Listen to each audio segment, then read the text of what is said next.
how to sign out of Google account remotely on all of the devices. Hello everybody, welcome back. In today's video, we'll be guiding you to the process, so let's just dive right into the video. For that, you can just go over and go to my accounts.google.com. Just go ahead and type in and you will be taken to your Google account, which should be available like this. So you can even go ahead and tap on your profile at the top right in order to open up, go to manage my account, and you'll be taken to the section. Now from here, look out for the security option within the given menu and go ahead and click on it. And then once you click on it, you may just scroll through the given options and then find the section right here for your devices.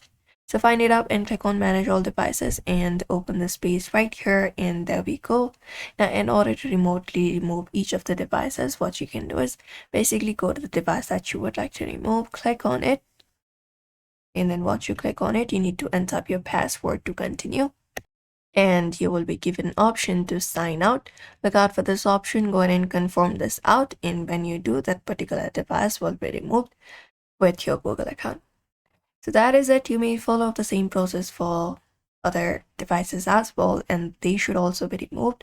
So that is it for today's video. We hope this video was helpful to you. Give it a thumbs up and subscribe for more tips and tutorials.